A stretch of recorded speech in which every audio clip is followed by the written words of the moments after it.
nós vamos encerrar, irmãos, os acontecimentos finais na vida de Cristo.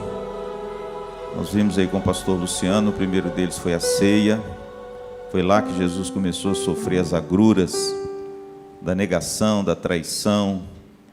Depois nós vimos o acontecimento no jardim, o jardim do Getsêmani, onde Jesus suou gotas como de sangue, carregou o nosso pecado, sofreu, se amargou, se entristeceu. Foi lá que Jesus foi preso, na turba que chegou com porretes. E Jesus foi aprisionado na casa de Caifás, o terceiro acontecimento. Lá Jesus sofreu o escárnio, a vergonha, a violência física. Lá Jesus foi esbofeteado, cuspido. Lá Jesus foi escarnecido e passou a noite preso. E pela manhã, o texto diz que o sinédrio se reuniu, prenderam Jesus e o levaram à autoridade romana. É o que veremos hoje. Jesus levado a Pilatos está narrado nos 4 evangelhos. Mateus, Marcos, Lucas e João narram esse diálogo e esse encontro de Jesus com Pôncio Pilatos, governador da Judéia, nomeado pelo imperador Tibério, o César da época.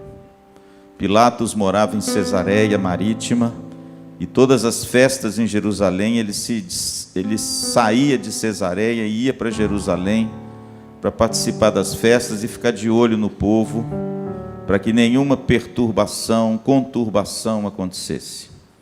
Pilatos estava em Jerusalém por ocasião da festa da Páscoa. Pilatos se refugiava na Fortaleza Antônia, um lugar que existe até hoje. O pastor Luciano já esteve lá 2 vezes, onde Pilatos era o seu palácio e onde tinha o pretório, que era uma área externa onde levavam-se os prisioneiros com as suas acusações. E isso aconteceu com Jesus. O interessante é que o encontro de Jesus com Pilatos, ele no Evangelho de Mateus, Marcos e Lucas, segue a fonte de Marcos. Marcos, ele tem a narrativa principal, e Mateus e Lucas seguem a narrativa do Evangelho de Marcos, com algumas diferenças e algumas incursões, pequenas inclusões e diferenças dessa narrativa do encontro de Jesus com Pilatos. Por exemplo, somente Mateus inclui nessa narrativa o suicídio de Judas. Nós só sabemos o que aconteceu com Judas por causa do Evangelho de Mateus. Mateus narra a história que Judas se suicidou, se enforcou, porque ele compreendeu que ele entregou sangue inocente. Só Mateus. O Evangelho de Marcos, por exemplo, é o único que cita os nomes daquele que ajudou Jesus a carregar a cruz. Marcos diz que ele era pai de Alexandre e de Rufo. Só Marcos fala sobre isso. E no Evangelho de Lucas, somente o Evangelho de Lucas cita Jesus sendo enviado a Herodes. Só. Porque quando chegaram diante de Pilatos e disseram que ele era da Galileia, Pilatos então manda levá-lo para Herodes. Por quê? Porque Herodes era o governador da Galileia. Mas só Lucas narra a ida de Jesus a Herodes, na Galileia. Então, irmãos, a narrativa tem algumas inclusões, algumas diferenças básicas. Não que a Bíblia esteja errada, mas entende? É que o evangelista escolhe aquela narrativa que melhor lhe convém para tratar do seu público e do seu evangelho. Mas, irmãos, permitam-me, eu quero me ater nesse diálogo de Jesus com Pilatos no Evangelho de João. Porque, na minha opinião, o Evangelho de João contém a cena mais significativa para nós e contém algumas nuances que os outros evangelhos não têm, porque a fonte usada do Evangelho de João é outra. Então, já que as 3 fontes narram a mesma coisa nos sinóticos, nós vamos para o Evangelho de João, porque lá tem algumas diferenças muito significativas para nós. Deixa eu voltar só um pouquinho aqui. Quando Pilatos lava as mãos, que o pastor Luciano aqui, fazendo o papel de Pilatos, fez aqui, só o Evangelho de Mateus. Mateus fala a lavagem de mãos pelo governador. João não fala. Mas em compensação, irmãos, o relato de João contém 8 cenas muito bonitas. 8 cenas do desenrolar dessa incursão de Jesus com Pilatos, que eu queria dividi-la aqui a título de ensino mesmo, pedagógico aqui para vocês, para que o texto possa ficar mais compreensível e assim falar mais ao nosso coração. Então vamos lá. João capítulo 18, a partir do versículo 25. Não, aliás, desculpa, 28. Aqui é a negação de Jesus por Pedro. Vamos começar no versículo 28 do capítulo 18 de João. Essa narrativa, irmãos, vai até o capítulo 19, versículo 16. Eu quero destacar aqui 8 cenas nesse encontro de Jesus, como eu disse, com Pilatos, no desenrolar dessa trama. A primeira cena que a gente vê, irmãos, nessa narrativa, estão nos versículos 28 ao versículo de número 32, é a acusação. Vamos ler? Depois levaram Jesus na casa de Caifás para o pretório. Era cedo de manhã, a sexta-feira. Eles não entraram no pretório para não se contaminarem, para poderem comer a Páscoa. Então Pilatos saiu para lhes falar e lhes disse: que acusação trazeis contra este homem? Responderam-lhe: se este não fosse malfeitor, não te entregaríamos. Replicou-lhe, pois, Pilatos: tomai-o vós outros e julgai-o segundo a vossa lei. Responderam-lhe os judeus: a nós não nos é lícito matar ninguém, para que se cumprisse a palavra de Jesus, significando o modo por que havia de morrer. Irmãos, nenhum condenado, ele era aceito diante do governador romano e de Roma sem uma acusação formal. E o interessante é que aqui em João, nós não temos a acusação formal contra Jesus, mas em Lucas 23 nós temos. Se você quiser ir lá, marcar esse texto e ir em Lucas 23, ou se quiser só ouvir, pastor, eles acusaram Jesus de quê? Essa acusação está no Evangelho de Lucas, no capítulo 23, versículo 1 e 2. Levantando-se toda a assembleia, levaram Jesus a Pilatos, e ali passaram a acusá-lo, dizendo: encontramos este homem pervertendo a nossa nação. Essa foi a primeira acusação. Ele estava pervertendo a ordem, ele estava mudando os costumes do judaísmo. Segundo, vedando pagar tributo a César. Essa é a segunda acusação. Jesus foi acusado de não pagar tributo. Aí você vê com uma acusação falsa. Porque quando chegaram certa feita perto de Jesus dizendo se ele pagava o tributo, você conhece o texto. Ele manda Pedro pescar e da boca do peixe ele tira o tributo para ele e para Pedro e paga o tributo. E é por isso que ele disse: dai a César o que é de César. Então é uma acusação falsa. Terceira, afirmando ser ele o Cristo, o Rei. Outra acusação falsa. Jesus nunca disse que ele era o Rei. Aliás, irmãos, Jesus sempre encobriu quem ele era. O título que Jesus usou para si mesmo, preferido dele, era o Filho do Homem. Era um título que de repente confundia as pessoas. Porque ao mesmo tempo que eles se lembravam vagamente do Filho do Homem de Daniel, do profeta, eles se lembravam que o Filho do Homem também simbolizava aquele que nasceu da carne, humano. E esse título confundia as pessoas. Então você pode ver, irmãos, pelo Evangelho de Lucas, que as 3 acusações que fizeram contra Jesus eram acusações falsas.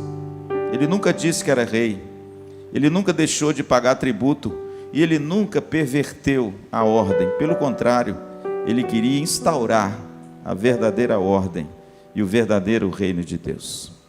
Então veja, querido, que João começa tratando da acusação.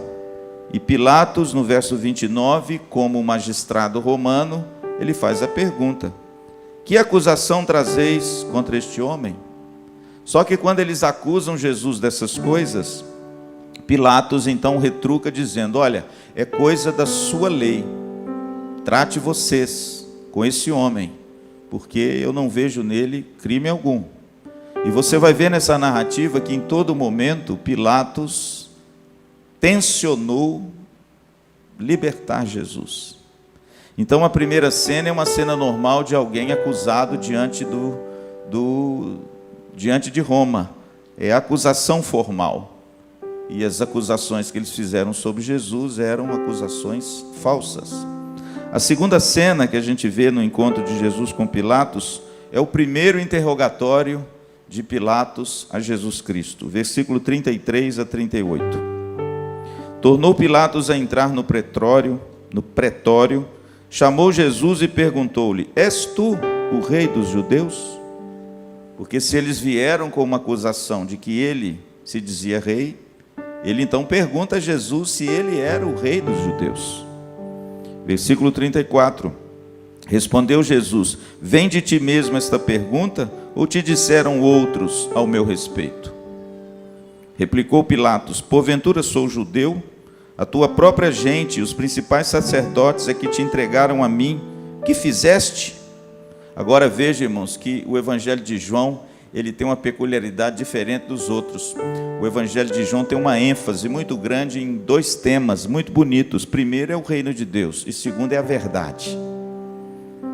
Se você ler, por exemplo, as cartas de João, você vai ver que como João enfatiza esse tema da verdade nas suas cartas. Principalmente na sua segunda carta, ele fala da verdade. Ele fala de amar na verdade, andar na verdade.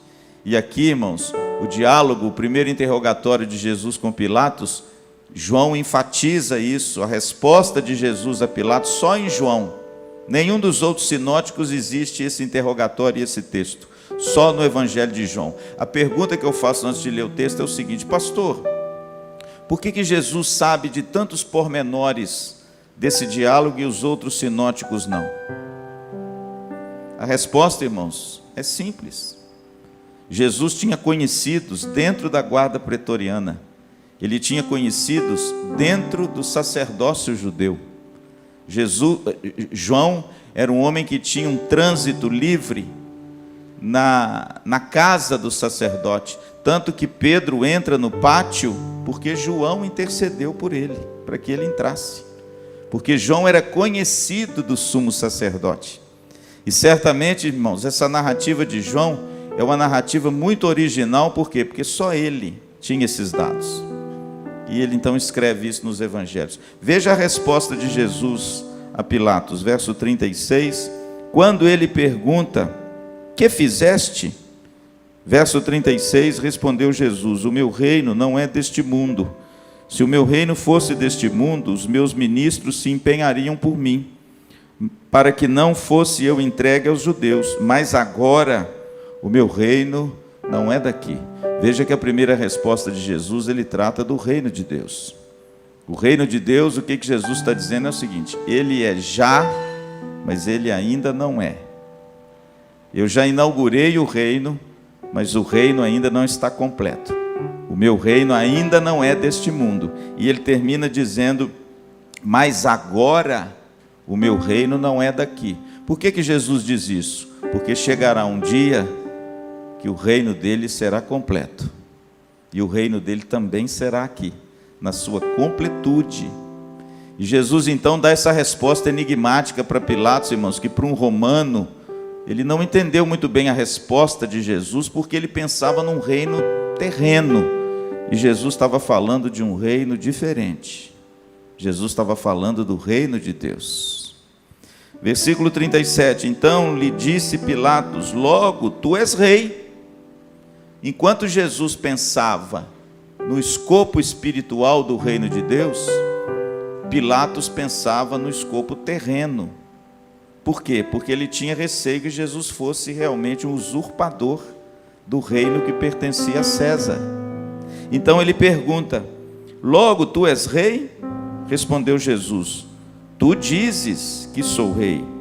Eu para isso nasci, e para isso vim ao mundo, a fim de dar testemunho da verdade. Todo aquele que é da verdade ouve a minha voz. Verso 38. Perguntou-lhe Pilatos: que é a verdade? O primeiro interrogatório, irmãos, de Jesus com Pilatos, como eu disse, ele revela dois aspectos muito interessantes do ministério de Jesus e do evangelho do Senhor Jesus. Qual é, pastor? O reino de Deus. Jesus inaugurou o reino de Deus. Jesus abriu as portas do reino de Deus. Jesus é aquele que veio trazer o reino de Deus ao coração do homem. Jesus é aquele que veio trazer a realidade de Deus e a reconciliação de Deus ao coração do homem. E Jesus é o rei do reino. Só que esse reino ainda não é completo nesse mundo. Ele será completo quando Jesus voltar. Mas por enquanto, o reino de Deus, irmãos, ele está no coração daqueles que amam, creem e daqueles que seguem a Jesus Cristo. Então veja que o primeiro grande tema da resposta de Jesus é sobre o reino de Deus. Realmente Jesus inaugura o reino, mas esse reino, por enquanto, agora, não é desse mundo, mas um dia ele será na sua plenitude. Interessante que Jesus, quando trata sobre a verdade, porque ele diz assim: todo aquele que ouve a minha voz dá testemunho da verdade. E aí Pilatos, irmãos, como eu disse, ele faz a pergunta, a grande pergunta filosófica da época: o que é a verdade? O interessante é que existe um comentarista que ele fala assim: olha, Pilatos fez a pergunta dos filósofos, porque os filósofos entendiam que a verdade era um sistema de conhecimento, era alguma coisa que você poderia mensurar através do seu conhecimento e buscar esse conhecimento exaustivamente através dos estudos, da observação, como os filósofos faziam. Então ele pergunta isso dentro do escopo filosófico: o que é a verdade? Só que se Pilatos realmente tivesse o coração aberto para as coisas de Deus, ele perguntaria: quem é a verdade? É diferente. Porque na realidade, irmãos, é muito sugestiva essa pergunta de Pilatos. O que é a verdade é a pergunta do cético, do filósofo, do inquiridor, daquele que acha que pela sua própria inteligência e perscrutação das coisas, ele vai descobrir, ou ele vai pelo menos ter um vislumbre da verdade. Mas essa não é a pergunta correta. A pergunta correta é: quem é a verdade? Porque a verdade não é um sistema doutrinário. A verdade não é um escopo teológico. A verdade não é algo que o intelecto humano pode descortinar. A verdade, irmãos, ela é revelada a nós. A verdadeira verdade não provém de esforço humano. A verdadeira verdade, ela provém de Deus. E ela é revelada ao coração do homem pela graça. E essa verdade, ela tem um nome. Essa verdade é Jesus. Então veja que quando ele pergunta o que é a verdade, é a pergunta do filósofo. Mas nós sabemos que a verdade é Cristo. Ele é a verdade. Portanto, irmãos, a segunda cena desse encontro de Jesus com Pilatos é o primeiro interrogatório. A terceira cena, depois que Jesus diz essas coisas a Pilatos, Pilatos mais ainda ele está convencido de que esse homem não tem culpa alguma. Pelo contrário, as palavras dele são enigmáticas. Pilatos fica sem entender. E a terceira cena eu chamo de o escape, porque Pilatos agora busca algo para escapar e para não colocar Jesus em julgamento. Mas o escape de Pilatos, irmãos, não dá muito certo. Versículo de número 39. É costume entre vós que eu vos solte alguém por ocasião da Páscoa. No final do versículo 38, está escrito assim: tendo dito isto, voltou aos judeus e lhes disse: eu não acho nele crime algum. Agora veja a tentativa do escape. É comum e costume entre vós que eu vos solte alguém por ocasião da Páscoa. Quereis, pois, que vos solte o rei dos judeus? Então gritaram todos novamente: não este, mas Barrabás. Ora, Barrabás era salteador. Pilatos, irmãos, usou um escape para tentar soltar Jesus. O teatro fez isso aqui muito bonito, né? Pilatos pensou o seguinte: olha, eu tenho esse poder na ocasião da Páscoa de soltar um dos prisioneiros, e no fundo ele queria soltar Jesus. Só que quando ele pergunta, versículo de número 39, quando ele pergunta para o povo: quem quer que eu solte? O povo, irmãos, gritou: solte Barrabás. Você poderia imaginar um negócio desse? Até Pilatos ficou surpreso, porque para Pilatos, Barrabás sendo um malfeitor, um salteador, e lá nos evangelhos sinóticos diz que Barrabás, Marcos diz que ele era um homicida, ele participou de uma rebelião, e ele mesmo matou muitas pessoas, e foi preso por causa disso. E de repente, irmãos, quando Pilatos usa esse escape para soltar Jesus, a Bíblia diz que o povo pede para soltar Barrabás. Agora veja a ironia do negócio. A palavra Barrabás, você já deve saber disso, ela tem a transliteração direta do hebraico.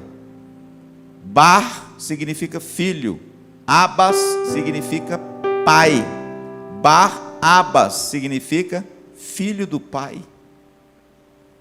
Olha que ironia, irmãos. O filho do pai, verdadeiro e genuíno, estava do lado dele e era inocente. Mas o Barrabás, o filho do pai, o assassino, o salteador, como diz o texto, ele foi solto. E o interessante é que o Dr. Martin Lloyd Jones, comentando esse texto de uma forma belíssima, no Evangelho de João, ele diz o seguinte: aqui, na hora da interlocução de Jesus com Pilatos, soltando Barrabás, a essência e a verdade do Evangelho se coloca na prática. Jesus condenado e o pecador absolvido. Ali já estava o germe do Evangelho, onde o salteador, o assassino, seria liberto, mas o Filho verdadeiro de Deus seria condenado. E ele seria condenado para a libertação nossa. A figura de Barrabás, irmãos, é um símbolo de como o Evangelho de Cristo agiu e age nos nossos dias. Jesus sofre pelo pecador. Jesus morre no nosso lugar. E ele sofreu para libertar o assassino e o salteador Barrabás. É o mesmo que acontece conosco, né? A quarta cena nessa interlocução de Jesus com Pilatos é a flagelação e o escárnio. Depois, no verso 40, onde o povo pede para soltar Barrabás, capítulo 19, verso 1. Então, por isso, Pilatos tomou a Jesus e mandou açoitá-lo, até o versículo 5. Os soldados, tendo tecido uma coroa de espinhos, puseram-lhe na cabeça e vestiram-no com um manto de púrpura. Chegavam-se a ele e diziam: salve, rei dos judeus, e davam-lhe bofetadas. Outra vez saiu Pilatos e lhes disse: eis que eu vos apresento, para que saibais que eu não acho nele crime algum. Saiu, pois, Jesus, trazendo a coroa de espinhos e o manto de púrpura. Disse-lhe Pilatos: eis o homem. Mais uma tentativa, irmãos, que Pilatos fez de soltar Jesus. Por quê, pastor? Porque a flagelação e o açoite era uma forma de condenação romana. E Pilatos tenta, mais uma vez, conduzir Jesus à flagelação para depois soltá-lo. E o texto diz, irmãos, que Pilatos tomou a Jesus, verso de número 1 do capítulo 19, e mandou açoitá-lo. Pastor Luciano não vai entrar em detalhes sobre o açoite, porque você já sabe o que significa. É uma forma muito cruel e muito dolorosa de um condenado ser punido com aquelas tiras de couro com pontas e ganchos de ossos e de ferro. Jesus, depois que foi açoitado, eles, de forma sarcástica, de forma escarnecida, eles colocam sobre Jesus uma coroa de espinhos. Como se não bastasse o seu corpo já todo dilacerado, eles colocam essa coroa porque eles querem caricaturá-lo como rei. Eles querem fazer uma caricatura desse rei que de repente ele sofreu essa acusação. E eles o vestem como um rei, mas um rei caricaturado, um rei debochado, um rei escarnecido. O texto diz que eles colocam na cabeça dele uma coroa de espinhos. O texto diz que eles vestem Jesus com um manto púrpura. E o texto diz que eles davam bofetadas no rosto de Jesus, verso 3, e diziam: salve, rei dos judeus. O interessante, irmãos, que depois disso tudo, eles trazem Jesus à presença de Pilatos, aquela figura toda maculada, toda machucada, aquela figura caricaturizada com aquele rei grotesco. Pilatos apresenta esse homem diante do povo e ele diz: eis o homem. E essa cena, irmãos, é uma cena muito chocante, porque ali Jesus já está completamente desfalecido. Ele está tão desfalecido que lá na frente, quando Pilatos entrega Jesus para ser crucificado, ele não dá nem conta de carregar a trave nos seus ombros. Outro é destacado para carregar no seu lugar. Então, irmãos, a quarta cena nessa narrativa de Jesus com Pilatos é outra tentativa que Pilatos fez para soltar Jesus. Mas o texto diz, irmãos, que quando Pilatos toma Jesus e apresenta Jesus ao povo, esperando soltar Jesus, na realidade o sinédrio pede a sua crucificação. Essa é a quinta cena, versículo 6. Veja o que diz o texto: ao verem-no, os principais sacerdotes e os seus guardas gritaram: crucifica-o, crucifica-o. Disse-lhes Pilatos: tomai-o vós outros e crucificai-o, porque eu não acho nele crime algum. Veja, querido, que quem clamou pela crucificação em primeiro lugar não foi o povo. A gente vê às vezes nos filmes, né? O povo sendo instigado pelos sacerdotes e pelo sinédrio, mas na realidade, irmãos, Pilatos está diante dos seus guardas, das autoridades religiosas e de Jesus. E quando ele traz Jesus da flagelação, travestido de um rei todo maculado, o próprio sinédrio, verso 6, os principais sacerdotes e os guardas dos sacerdotes é que clamam a Pilatos: crucificam, crucificam. E o interessante, irmãos, que quando isso acontece, Pilatos mais uma vez intervém a favor de Jesus. O final do verso 6 ele diz: tomai-o vós outros e crucificai-o, porque eu não acho nele crime algum. E aí, irmãos, se desenrola uma outra cena, o segundo interrogatório de Jesus com Pilatos. Por favor, versículo 7. Responderam-lhe os judeus: temos uma lei, e de conformidade com a lei ele deve morrer, porque a si mesmo se fez filho de Deus. Pilatos, ouvindo tal declaração, ainda mais atemorizado ficou. E tornando a entrar no pretório, perguntou a Jesus: de onde és tu? Mas Jesus não lhe deu resposta. Então Pilatos o advertiu: não me respondes? Não sabes que tenho autoridade para te soltar e autoridade para te crucificar? A resposta de Jesus, irmãos, é simplesmente maravilhosa. Respondeu Jesus: nenhuma autoridade teria sobre mim, se de cima não te fosse dada. Por isso, quem me entregou a ti, maior pecado tem. O interessante, irmãos, no versículo de número 7, quando os judeus falam que Jesus fez a si mesmo filho de Deus, Pilatos toma um susto. Por quê? Porque esse filho de Deus era título do governante, de César. Os governantes romanos eram tidos como filho de Deus. E quando as autoridades dos judeus acusam Jesus de ser filho de Deus, Pilatos fica atemorizado. Quem é este homem? De onde esse homem é? Porque ele conhecia bem esse termo, o filho de Deus. Era uma alcunha também dos grandes governantes daquela época. E por causa disso, irmãos, Pilatos mais uma vez ele quer interrogar Jesus. E ele pergunta a Jesus de onde ele é. Mas Jesus não responde. Tudo que Jesus tinha que falar com Pilatos, ele já disse. E aí Pilatos então diz: olha, você não me responde? Saiba que eu tenho autoridade para te saltar e autoridade para te crucificar. E aí, irmãos, Jesus olha para ele e responde, dizendo o seguinte: olha, você não teria nenhuma autoridade sobre mim, se do alto, se de cima, não fosse dada a você. E aí, irmãos, ele diz uma coisa muito bonita: por isso, quem me entregou a ti, maior pecado tem. Aí eu pergunto, por que Jesus disse isso? Porque quem entregou Jesus a Pilatos foram os judeus. E o pecado deles é maior por quê? Porque pecaram com conhecimento. Eles conheciam a Deus, eles conheciam a Torá, eles tinham conhecimento das Escrituras, mas eles não conseguiram extrair das Escrituras a verdade a respeito de Cristo. Jesus falou sobre isso nos Evangelhos. Jesus falou que a quem muito é dado, muito será cobrado.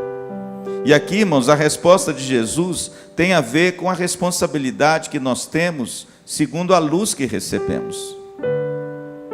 Quando Jesus fala, quem me entregou a ti, maior pecado tem, por quê? Porque eles conheciam mais, porque eles sabiam mais. Pilatos não conhecia a lei judaica, Pilatos não conhecia os livros de Moisés, Pilatos não conhecia a palavra de Deus, mas os judeus conheciam, e mesmo conhecendo, entregaram o Senhor, o Rei da glória. Por isso eles têm mais pecado. E aí, irmãos, a gente vê uma doutrina bonita aqui, que Paulo trata disso muito bem lá na frente. O pecado, meu pastor, tem gradação. A gente pensa assim: ah, mas todo pecado é igual. Absolutamente, irmãos. O pecado tanto tem gradação, porque Jesus fala de receber mais açoites e receber menos açoites. Tanto o pecado tem gradação, como o juízo e a condenação também. E aqui, irmãos, a gente vê de forma clara, quando ele fala assim: quem me entregou a ti, maior pecado tem. Sabe o que significa isso, irmãos? Significa que aquele que peca na ignorância, ele tem o seu pecado mais amenizado do que aquele peca quando conhece. É por isso, irmãos, que o pecado, para nós cristãos que conhecemos a Bíblia, tem um aspecto muito mais grotesco do que aquele que não conhece. É por isso que diante de Deus, quando o cristão peca, o coração de Deus é muito mais entristecido quando um ímpio peca, sabia? Porque muitas vezes nós pecamos conhecendo a vontade de Deus. E deliberadamente, irmãos, nós resolvemos não fazê-la. Mas nós sabemos o que deve ser feito. Jesus falou isso de forma muito clara. Aqueles que me entregaram a ti, maior pecado têm. Não é que Jesus disse que Pilatos não cometeu pecado. Mas Jesus disse que aqueles que entregaram têm um pecado muito maior. Porque pecaram com conhecimento de causa. É por isso, irmãos, que a vida cristã não é brincadeira. A gente não pode brincar de ser crente. A gente não pode brincar de dizer que é discípulo de Cristo e viver uma vida relapsa, e viver uma vida longe do Senhor e daquilo que o Senhor deseja para nós. Porque quando o cristão peca, tudo bem, falei aqui domingo sobre isso na escola dominical, é um acidente de percurso. Mas mesmo um acidente de percurso tem que ser tratado com muita cautela, sabe por quê? Porque é um acidente de percurso com conhecimento de causa. Quando eu não perdoo um irmão, eu estou pecando, porque a Bíblia manda eu perdoar.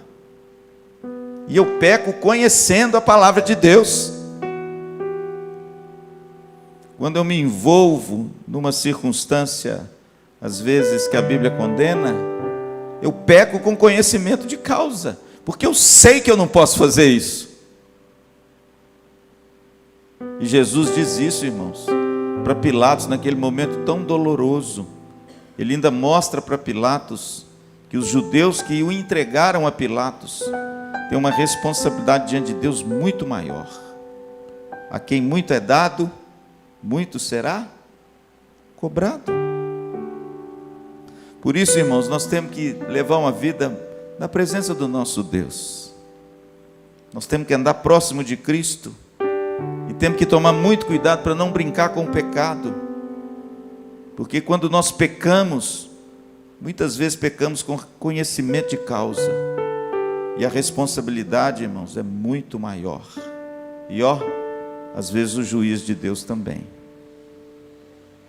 Então, irmãos, você pode ver que nesse segundo interrogatório, Pilatos ficou sobressaltado, porque esse termo filho de Deus, ele era um termo de César. E agora eles dizem que Jesus se fazia filho de Deus, e ele volta a interrogar Jesus. E Jesus então, irmãos, fala sobre isso, né? Nenhuma autoridade teria sobre mim, se de cima não te fosse dada. Aí Jesus fala sobre a soberania de Deus, como Deus governa todas as coisas, os atos bons e até os atos ruins dos homens.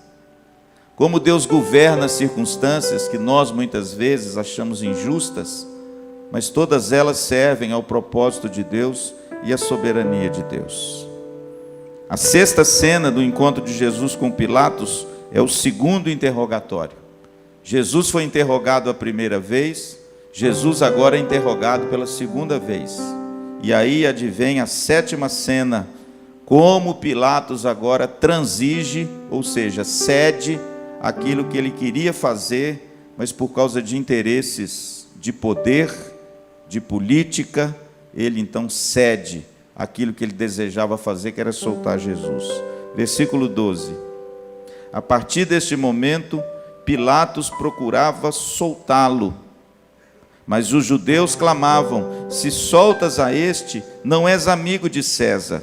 Todo aquele que se faz rei é contra César. Aí, irmãos, Pilatos transigiu, Pilatos cedeu. O texto começa falando que a partir desse momento, Pilatos resolutamente queria soltar Jesus, porque ele não achava em Jesus crime algum passivo de morte. Mas aí, irmãos, as autoridades judaicas usaram um subterfúgio poderoso. Por quê? Porque foi Tibério quem indicou Pilatos para o cargo de governador da Judéia. E se houvesse alguma dissensão entre Pilatos e de repente o povo, certamente ele seria retirado do seu trono de governador. E os judeus, irmãos, de forma ardilosa, dizem isso para ele: se você solta ele, você não é amigo de César. E olha, a última coisa que Pilatos queria é ser inimigo de César. Ele queria ficar bem com o governador, com César. E ele então, irmãos, cede, transige aquilo que ele gostaria de ter feito, mas por causa do interesse, por causa do poder, por causa da manutenção do status quo, ele então cede. Veja o que diz o texto, verso 3.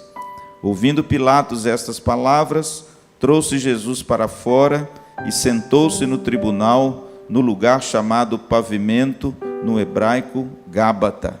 E era a Parasceve Pascal, a sexta-feira. Cerca da hora sexta, mais ou menos entre 6 e 9 da manhã. E disse aos judeus: eis aqui o vosso rei. Eles, porém, clamavam: fora, fora, crucifica-o. Disse-lhe Pilatos: hei de crucificar o vosso rei? Responderam os principais sacerdotes: não temos rei, senão César. João não fala, mas os sinóticos falam, que nesse momento Pilatos chama um dos guardas e lava as mãos. O texto aqui não diz, mas lá nos outros diz. E quando Pilatos lava as mãos, ele diz assim: olha, eu estou fazendo isso para que vocês saibam que eu estou limpo do sangue desse justo. Veja que Pilatos, irmãos, sabia que Jesus era inocente. Ele não via em Jesus nada que pudesse ser passivo de um crime tão hediondo, de uma condenação tão hedionda por aquilo que ele fez. E ele, de todas as formas, queria soltar Jesus. Então ele lava as mãos e ele diz: olha, eu estou limpo do sangue desse justo. Mas aqui, irmãos, nessa 7ª cena, a gente vê que como o ser humano transige aos seus princípios quando ele é pressionado por causa do seu status quo. Como o ser humano, irmãos, prefere muitas vezes a posição, o poder, a influência, a capacidade de manipular as pessoas, ao invés de ser fiel àquilo que ele entende, àquilo que ele vê, àquilo que ele experimenta como verdade. Pilatos passou o interrogatório inteiro com Jesus, tentando soltar Jesus. Pilatos não viu nele crime algum. Pilatos pede para soltar um dos criminosos, eles soltam Barrabás. Pilatos manda flagelar Jesus para soltá-lo depois, eles mandam crucificá-lo. E no fim, ele ainda tenta de todas as maneiras soltar Jesus. Mas quando as autoridades religiosas dizem o seguinte: olha, se você soltar Jesus, você não é amigo de César. Ah, irmãos, aí não teve jeito. Talvez seja por isso que o Evangelho de João diz que aquele que quer ser amigo do mundo é inimigo de Deus.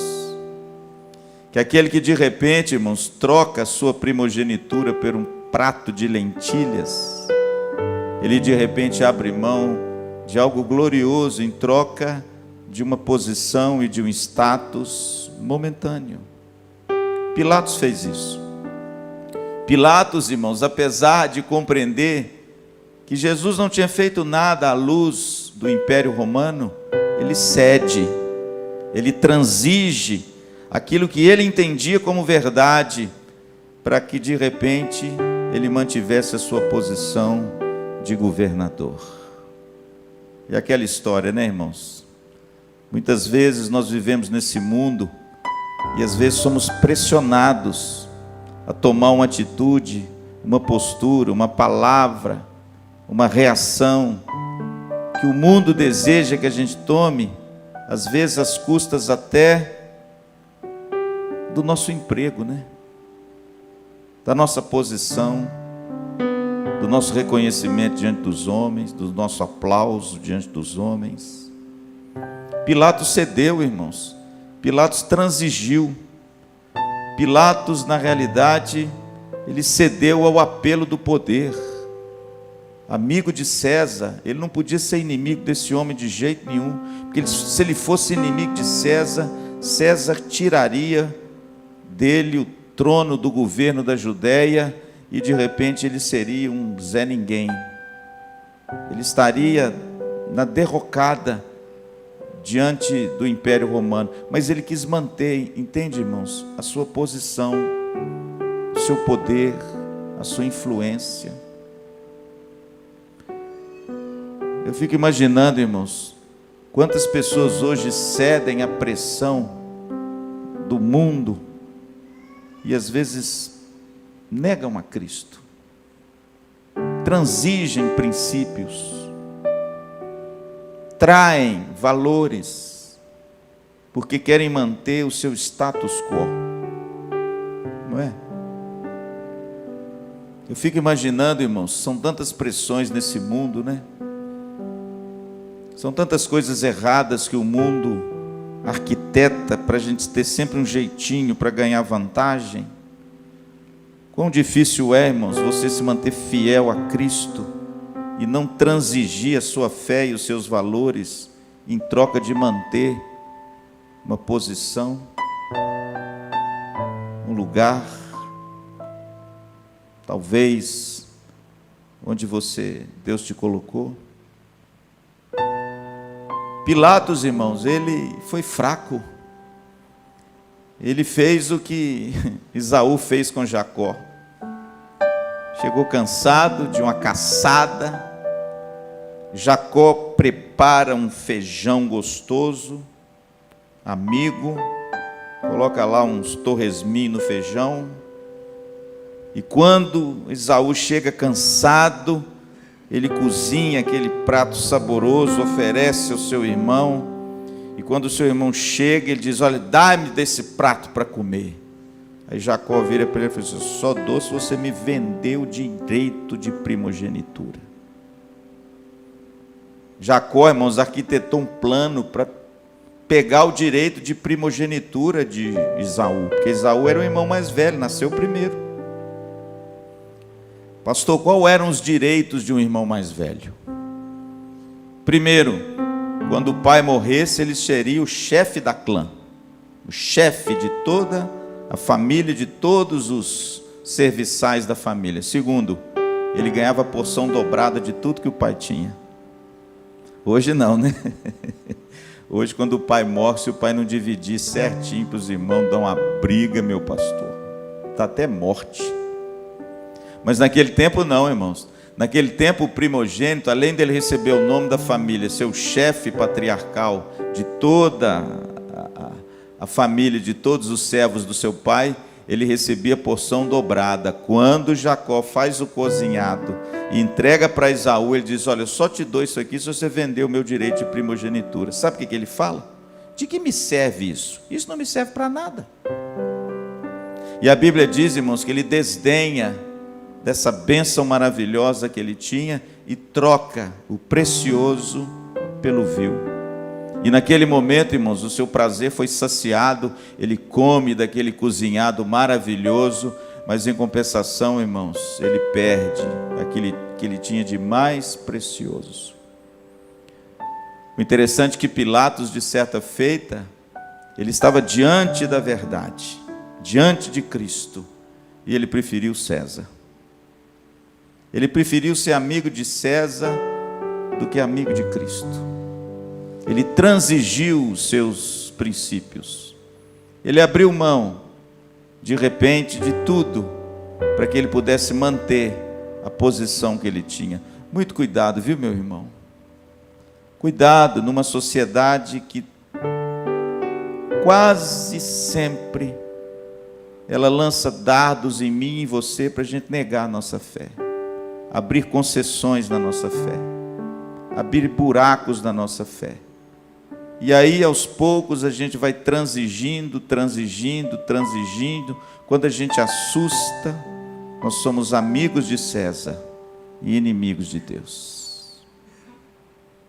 O interessante, irmãos, que aí o texto termina, versículo 16. Então, Pilatos o entregou para ser crucificado. Eu vou ficar até aqui porque a crucificação é uma outra narrativa muito bonita. E o interessante é que aqui em João há uma coisa que destaca de todos os outros evangelhos, os 3 sinóticos, é a presença de João e das mulheres, quando Jesus está lá na cruz. Deixa eu ler só esse pedacinho com vocês. Versículo 23 do capítulo 19. Os soldados, pois, quando crucificaram Jesus, tomaram-lhe as vestes e fizeram 4 partes, para cada soldado uma parte, e pegaram também a túnica. A túnica, porém, era sem costura, toda tecida de alto a baixo.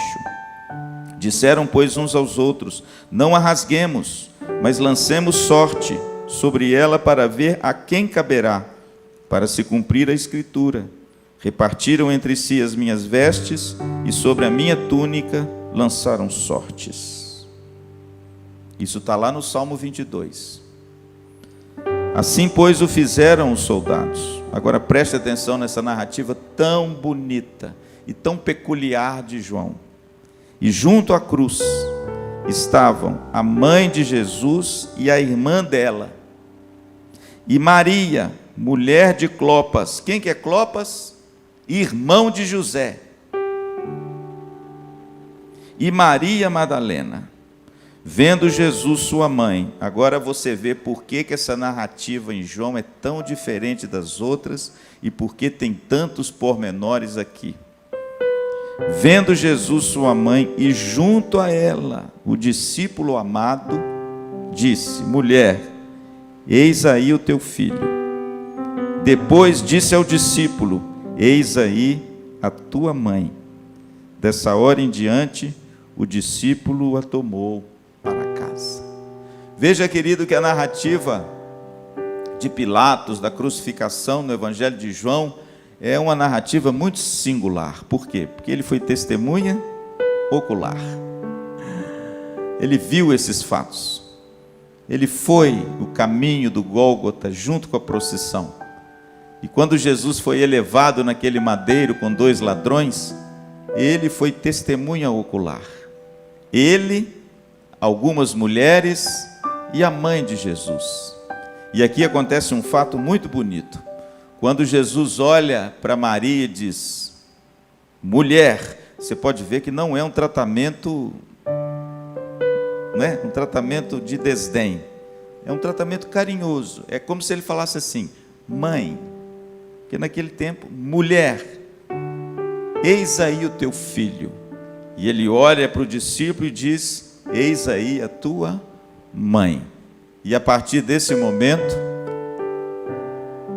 o filho que Maria perdeu, ela tomou João como seu próprio filho. E João então cuidou de Maria até a sua morte. O túmulo de Maria, o túmulo do apóstolo João, estão hoje lá na cidade de Éfeso. E João cuidou da mãe de Jesus até a sua morte. E ele mesmo depois foi sepultado na mesma cidade que ela. Pastor, onde está escrito isso? Está escrito no livro de Eusébio, que narra os primeiros anos da história da igreja. O livro de Eusébio de Cesareia, História Eclesiástica. Ele fala muito bem desse relacionamento de João com a mãe de Jesus. Mas, irmãos, esse texto de Jesus com Pilatos, ele é um texto muito bonito, que ele nos evoca essas verdades, né? O apóstolo Paulo, em Romanos capítulo 8, existe algo muito bonito, que ele diz o seguinte. Abre lá comigo, por favor. Romanos capítulo 8. Eu quero encerrar com esse texto. Romanos capítulo 8, versículo de número 31. Diz assim: que diremos, pois, à vista dessas coisas? Se Deus é por nós, quem será contra nós? Aquele que não poupou o seu próprio filho, antes por todos nós o entregou, porventura não nos dará graciosamente com ele todas as coisas? Eu faço uma pergunta aos irmãos e aí eu vou terminar. Pastor, por que todos os planos e todas as tentativas de Pilatos de soltar Jesus não deram certo? E nem poderiam dar, né, irmãos? Porque existe um Deus acima de todas elas, que governa as circunstâncias da nossa vida, por mais misteriosas que sejam, para cumprir o propósito dele. Um observador de fora viria injustiça, dor, escárnio e vergonha. Mas o grande observador do palco onde Deus montou, sabia que isso tudo cumpria o propósito dele. Nada que Pilatos fizesse, Jesus seria salvo da cruz. Porque foi um plano de Deus entregar o seu próprio filho naquela cruz. Por amor de mim, por amor de você e por amor de todo aquele que pela graça de Deus inefável e bendita viria crer nele um dia. Nada que Pilatos fizesse poderia tirar ou demover Jesus da cruz. E o apóstolo Paulo entende isso. E quando ele vê essa cena, ele diz o seguinte: que diremos, pois, à vista dessas coisas? Se Deus é por nós, quem será contra nós? Em outras palavras, se ele não poupou o seu próprio filho, como diz o texto, antes por nós o entregou, porventura não nos dará com ele graciosamente todas as coisas? Portanto, meu irmão, existe um mistério nessa soberania de Deus. Ele governa até hoje o universo, as circunstâncias da nossa vida. E às vezes coisas que a gente não entende, que a gente não tem respostas, mas a gente descansa na soberania de Deus. Injustiças, medos, angústia, decepção, talvez inquietude da alma, e muitas coisas que advêm sobre a nossa vida que nós não entendemos com as circunstâncias que estão ao nosso redor, mas a palavra de Deus nos garante que existe um Deus no céu, e a soberania dele governa todas as coisas, e ele tem o controle de toda a situação, e tem um propósito dele por trás de cada coisa, e esse propósito, Paulo diz que é para o nosso bem. Portanto, meu irmão, mesmo que as circunstâncias parecerem difíceis, creia que o nosso Deus por trás delas tem a sua soberana mão, levando a mim e a você a um patamar maior, a um lugar mais alto, a uma experiência maior com Ele, para que a gente exerça essa confiança a despeito de toda e qualquer situação, conflituosa ou não, alegre ou triste, a nossa mão, a nossa vida, tudo que temos está segura nas mãos de Deus. E Ele governa todas as coisas. Quem poderia imaginar que aquele rei escarnecido, pregado naquela cruz seminu, completa imagem de uma derrota, seria o prenúncio da maior vitória que já existiu na história da humanidade?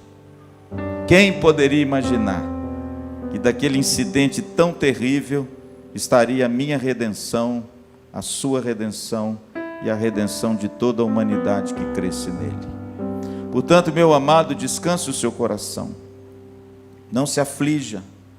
Deus tem o controle de todas as coisas, mesmo que às vezes nos pareçam difíceis de entender, difíceis de compreender, difíceis de enfrentar, mas Ele dará força a você e graça, para que você permaneça e persevere nele, e continue firme nele, porque certamente nós colheremos esses frutos, e o fruto da vida eterna.